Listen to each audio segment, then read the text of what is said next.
ماوراء نہر کا علاقہ بھی فتح ہو گیا، ادھر آرمینیہ تک پہنچے۔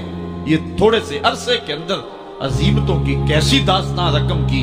اقبال تڑپ کے کہتا ہے دی اذانے کبھی یورپ کے کلیساؤں میں، کبھی افریقہ کے تپتے ہوئے صحراؤں میں، دشت و دشت دریا بھی نہ چھوڑے ہم نے، بحر ظلمات میں دوڑا دیے گھوڑے ہم نے۔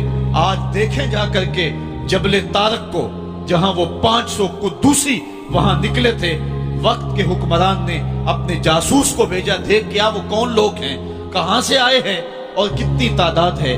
تو جا کر کے جاسوس نے کہا پتہ نہیں زمین سے نکلے ہیں یا آسمان سے اترے ہیں، اور ان کی تعداد 500 سے آگے پیچھے ہے۔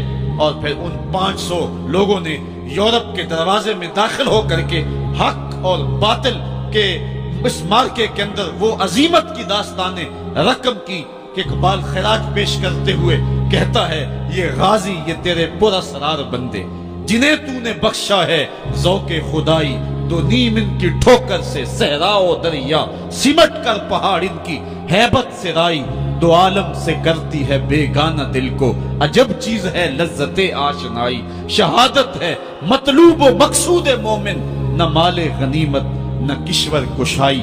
وہ کہانی کتنی دل آویز ہے، اے سرزمین اندلس ہے یاد تجھ کو، تھا تیری ڈالیوں پہ کبھی آشیاں ہمارا، چین و عرب ہمارا، ہندوستان ہمارا، مسلم ہے ہم، وطن ہے سارا جہاں ہمارا۔ پوری دنیا پر اسلام کے پھریرے لہرا رہے ہیں اور اسلام کے جھنڈے لہرا رہے ہیں۔